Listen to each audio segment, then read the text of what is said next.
6-րդ քայլը արդյունավետ նախագծերը կառավարելու հմտությունն է։ Կարծում եմ նախագծեր կառավարելու հմտության կարևորության մասին ձեզ պատմելը ավելորդ է։ Ցանկացած ընկերությունում բացի կրկնվող process-ներից միշտ կան որոշակի պրոյեկտներ, անընդհատ ինչ-որ պրոյեկտներ անելու կարիք է լինում, նույնիսկ այն ավտոմատացում, թվայնացում, որի մասին խոսեցինք, դրանք էլ պրոյեկտներ են, որոնք որ պետք է ընկերությունում իրականացվեն, դրա համար ղեկավարը պիտի պրոյեկտ ղեկավարելու, պրոյեկտ կառավարելու հմտություններ ունենա գոնե բազային մակարդակում,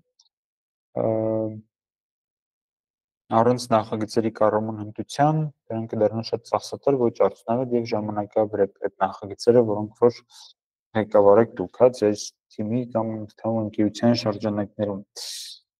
Իդեպ ասեմ, պրոյեկտի կառավարման հմտությունների բացակայությունը բերում է նրան, որ շատ կարևոր հետաքրքիր բիզնեսը զարգացնող նախաձեռնություններ ուղղակի ժամանակի ընթացքում մատնվում են անհաջողության ու պիտակվում են որպես վատ միտք, վատ իդեա, անիրականանալի իդեա, դրան էլ չեն անդրադառնում։ Բայց իրականում ոչ թե միտքն էր վատը, այլ իրականացումը, պրոյեկտի կառավարումն էր անհաջող, դրա համար պրոյեկտը չիրականացավ։ Այդպես թվայնացման պրոյեկտների հետ է շատ հաճախ լինում, սկսում են ինչ-որ թվայնացման պրոյեկտ,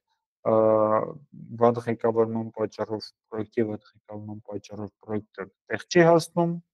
այսից ֆեյլ է լինում, ձախողվում է ու անընդունում են, որ այդ թվայնացումը մեր համար չէ, այդ ավտոմատացումը մեր համար չէ, այդ Bittrex-ը կամ այդ չգիտեմ 1С-ը կամ ՀՑ-ը մերը չի, թափեք, թող գնա, մենք գնանք մեր թողտով երջով աշխատենք։ Իրականում պրոյեկտի ղեկավարման հմտությունների բացակայության մեջ է խնդիրը։